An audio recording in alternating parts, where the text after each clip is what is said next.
수석대변인 김영동 의원입니다. 최근 박지원 서울 전 두 국정원장에 대한 고발 조치와 관련돼서 당의 입장을 발표하겠습니다. 국가와 국민이 아닌 정권에 헌신한 박지원 서울 두 전직 국정원장 진실을 위한 철저한 수사가 필요합니다. 어제 국가정보원이 박지원, 서훈 두 전직 국정원장을 대검찰청에 고발하는 사상 초유의 일이 발생했습니다. 지난 6월부터 국정원은 자체 조사단을 꾸려 고강도 내부 조사를 진행했습니다. 그 결과 진행된 이번 고발 조치는 국민에게 정보 왜곡이 있어서는 안 된다는 국정원 차원의 강력한 진상 규명 의지가 반영되어 있습니다. 박 전 원장의 고발장에는 2020년 해수부 공무원 피격 당시 첩보 보고서 삭제 혐의가, 서 전 원장에 대해서는 2019년 기순어민 강제 북송 당시 합동조사 강제 조기 종료 혐의를 적시했다고 합니다. 언론 보도에 따르면 국정원이 지난 2020년 9월 고 이대준 씨가 대한민국 국민이다, 공무원이다, 구조해달라는 취지로 북한군에 구조 요청했다는 감청 기록을 확보했다고 합니다.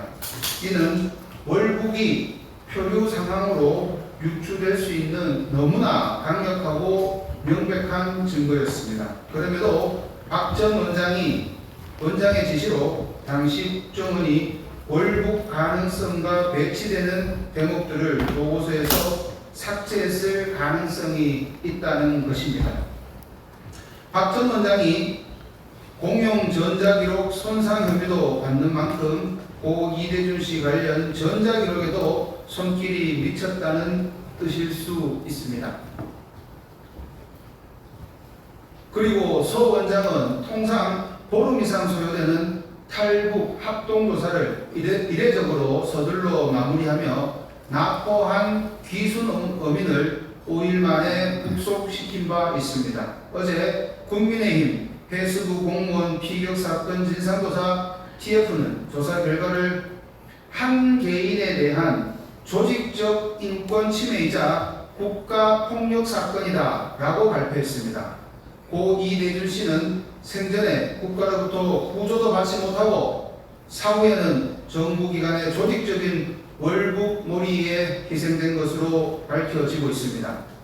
또 TF는 활동 중 헌법상 명백한 우리 대한민국 국민의 기순 어민을 명백한 대한민국 국민인 귀순 어민을 북한에 북송 요구도 전에 이례적으로 짧은 조사 후에 강제 송환한 바를 밝혀내기도 했습니다. 당시는 문재인 정부가 북한의 김정은 위원장에게 부산 한아세아 특별정상회의 참석을 요청했던 때였습니다. 박 전 원장 재임 당시 국가정보원은 원훈을 국가와 국민을 위한 한없는 충성과 헌신이라고 적었습니다.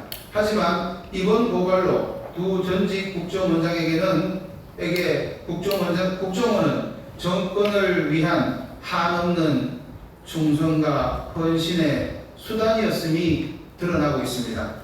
석연치 않은 무심과 숱한 의혹은 대부분 진실이 왜곡되었을 때 일어나기 마련입니다.